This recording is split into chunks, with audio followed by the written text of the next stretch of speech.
Everyone, the National Association of Polytechnic Students has issued a 5-day ultimatum to the Nigeria Education Loan Fund, demanding a detailed breakdown of the disbursements of student loans. This comes amid growing concerns over alleged irregularities in the student loan scheme, which has recently come under scrutiny. The National Orientation Agency had earlier alleged that some institutions, in collaboration with banks, were making fraudulent deductions from student loan payments. Last week, the Independent Corrupt Practices and Other Related Offences Commission says its investigation revealed that while NAL Fund disbursed 100 billion naira for student loans, only 71 billion naira has so far been accounted for.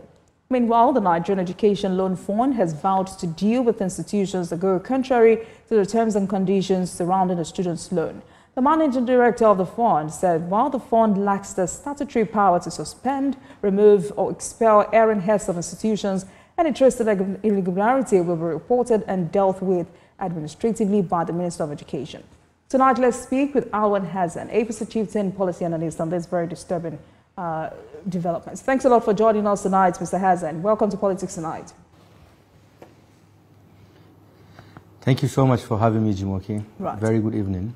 Right. So, the president made a bold move to secure the future of Nigerian students, an initiative that would narrow the widening skills gap and check rising social inequality. Great move that was applauded by almost every Nigerian. Yes, the concerns were there. Some were concerned about the modalities to ensure the smooth takeoff of the scheme as set by the law, repayment strategy, funding. But, from my conversations with the former minister, Tanko Sununu, and his colleagues, it looks like guidelines for disbursement of the loan to students was intact and, may not generate any controversy sooner or later. But now we've begun to hear stories. What do you think may have gone wrong? So just to correct a notion, Jimoke, there is no 100 billion and there is no 71 billion missing.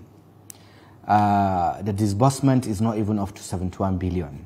The disbursement of student loan by NAL Fund is 54 billion or 53 billion naira. That's the disbursement. I think, no, 50 billion. Then there is no 71 billion missing on the students loan fund. Yeah, and the money received by NAL Fund is 203 billion, not 100 billion. 50 billion from illicit recovery from EFCC, 10 billion from Ministry of Finance, then 143 billion from TED Fund. These are the monies that are with the NAL Fund today. And they've disbursed 50 billion, 30 billion tuition fee, 24 billion that is supposed to be monthly stipends. So there is no 71 billion missing. Thank you. All right. Thank you for that correction. There is no contact, humanly contact. Okay, there is no humanly contact with monies in NAL Fund. Their monies are saddled in the CBN, NAL Fund account in the CBN, and when students apply, they get verified by their institutions, and NAL Fund pays either, if it's a federal university, they pay to their TSC account. If it's a state-owned institution, they pay to their commercial banks. Okay. All right then. But officials from NAL Fund, yes, I got that. Officials from NAL Fund and the Ministry of Education admit that there have been delays. But of course, they blame the complexity of verifying applicants' financial status and identity. From what you know, how automated and transparent is the current NAL Fund loan disbursement process? It is very transparent. It is very transparent, and there is no humanly contact, and the information is accurate. So I think where the problem is when NOA went out to seek information from the students. Some students had a complaint that they paid before NAL Fund remitted to the institutions, and refunding has become a problem. Because of course, if a student has paid and NAL Fund then remits the same amount to to the institution. The institution is supposed to pay back the student. So I think that is where the gap is. And for proper perspective... That is where the complaint is. Right, and for proper perspective, so we all can get it right. What structural weaknesses in NAL Fund could have led to these controversies, or rather some of these complaints? There is no controversy, Jumoke. The controversy, I think, is from the side of the institutions, not from NAL Fund. There is nothing wrong with processes and disbursement in NAL Fund. So I think the issues are from the institutions. Right. You know, I asked the question because NAL Fund is also talking about, telling Nigerians why there are delays and processing some of these funds. But how common are such disbursement delays in public loan schemes? So the process, juxtapose it with other developing countries. It's actually fast, Jumoke. In less than 2 years, NAL Fund have paid 293 students. 293,000 students, tuition, and some that have applied for monthly stipends. It's very fast. Also, so I think it has to do with the end of applicants.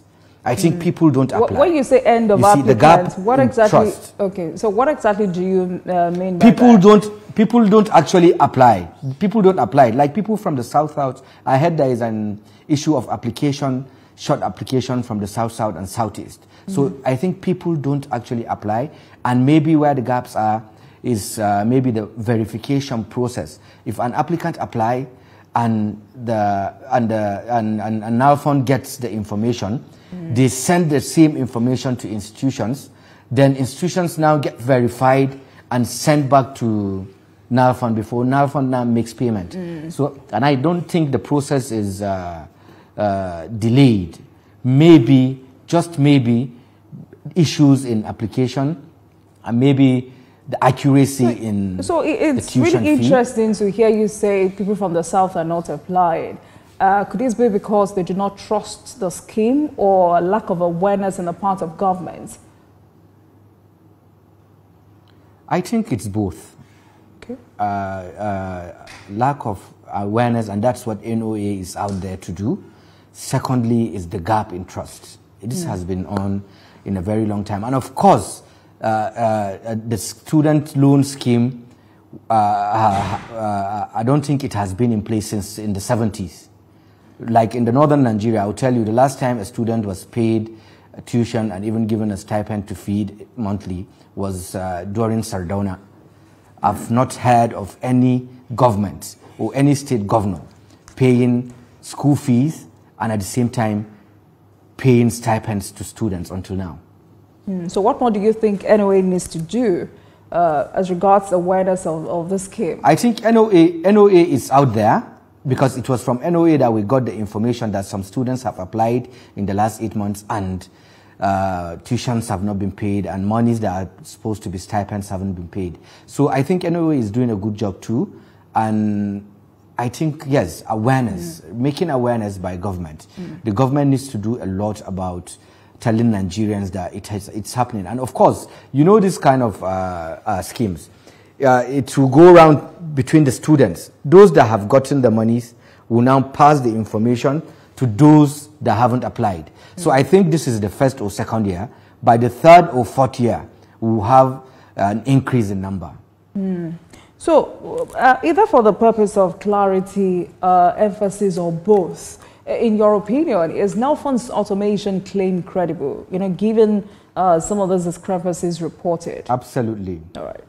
Absolutely. Absolutely. All right then. Yeah, the man in the helms of affairs of NAL Fund does not look like a careless person, and I'm sure he's doing a wonderful job. All right.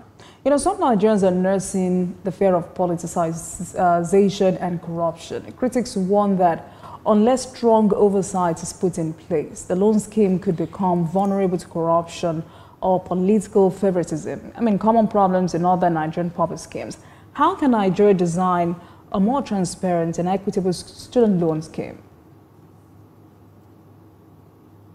This is a good way to do it. What's actually happening in the NAL Fund, it's a very good way to do it. I'll give you an example. Without bias, Jumoke, students of Obafemi Awolowo are complaining that in the last 8 months, they applied and they have not gotten. No students in OAU has gotten their monies. So if there was bias in doing it, the president is from the Southwest. Obafemi Awolowo University should have been the first to get. You understand? So I think it's an organic process. People apply, and once they get verified by their institutions, NAL Fund makes payment. But that's not my question. My question is, what strong oversight measures should be put in place to avoid corruption? Of course, the MD said they are working hand in hand with ICPC, EFCC, NOA. And I think it's enough hands on the scheme to make sure that nothing goes wrong. And if there's anything wrong, people will answer questions. So because you had mentioned OAU, students from that university, I'm also wondering, what exactly do you think students want most urgently from NAL Fund at this point? Money, accountability, or reform? Money first. Money, refund, then accountability. Money in the sense that let them get paid and get access to studies. Okay. Then those that have paid and NAL Fund is being paid, NAL Fund also paid for the tuition, the university, the institutions should refund their monies. Then accountability. All right. But what's most important now to the students is getting paid the tuition fee, and maybe those that applied for stipends should get their stipends, monthly stipends for feeding. So on the part of NAL Fund now, what mechanisms does NAL Fund need to put in place to prevent fraud and mismanagement of funds? Jumoke, there is no fraud in NAL Fund. I think the structure is okay. There is no fraud in NAL Fund. Yes, right. Nobody is asked to say anything or to answer any question. What penalties should institutions or banks face if found guilty of colluding in extortion schemes? Of course, they should be taken to court. ICPC is on top of its game. The EFCC is also there. Anybody found culpable in not refunding or deducting Nigerians' fees from what NAL Fund has paid into their account should be sanctioned. All right, let's talk about another conversation that's been raised, because critics from the North argue that a federal character is being eroded, and they point out how leadership in NAL Fund and similar agencies doesn't have enough Northern representation. Some Northern leaders have warned that such patterns could deepen regional divides and fuel political tensions. Where do you stand? So let me go back to what I've just told you, Jumoke. I believe by the name of the MD of NAL Fund, he's Yoruba, he's from the Southwest. And I'm telling you that Obafemi Awolowo University has a complaint that no student in that school has received anything from NAL Fund. So that's that apart about maybe making the structure in NAL Fund observe federal character.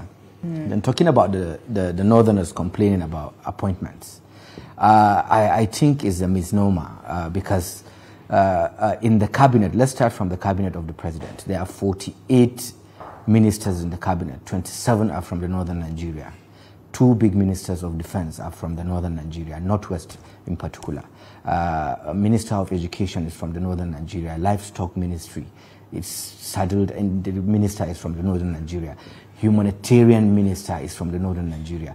Education minister state is from the northern Nigeria. Jumoke, what does the North want, if I may ask you? Because of course, it looks as if everything is gone to the North. The only place you find, even in the Ministry of Finance, that's in the economy, you find the Minister of Budget, the big Minister of Budget from the northern Nigeria. The DG Budget is from Katsina, the same zone with the Minister of Budget. So I really don't know what people are talking about. The SGF is from the northern Nigeria, you know? So I don't know what people want and maybe what the complaints are. But it looks as if they want to be president. No, it's not everyone that will be president at the time, you know, and of course, the same people that are complaining complained under Buhari. that Buhari was favoring the Southwest. It's the same thing is happening today. The same people are saying the president happening to be from the Southwest is favoring the Southwesterners. All right. Let's go back to the issue of NAL Fund, because you've told me tonight that it doesn't look like Southerners are applying enough, or Southerners are not doing enough when it comes to application. But given the North's population size and poverty levels, many argue that programs like NAL Fund would be especially crucial for Northern students. So inclusive leadership is vital. So my question is, does it matter? But the last I checked on NAL Fund, I saw like 60% of applicants that got tuition fees paid were from the northern Nigeria. So I think the North applies more than the Southeast and South, and they are getting I think paid. they are demanding for more. Of course, they will demand for more. They feel he's their president. They voted for him. A handful of the northern Nigerians voted for him, so they will be like Oliver Twist. They will always ask for more. Yeah. All right, then. Great conversation. Thanks a lot for joining us this evening. Thanks for the proper insights. Thank you so much. APC Chieftain Policy Analyst Awan Hassan. Thank you for having me. Thank you so much for your time.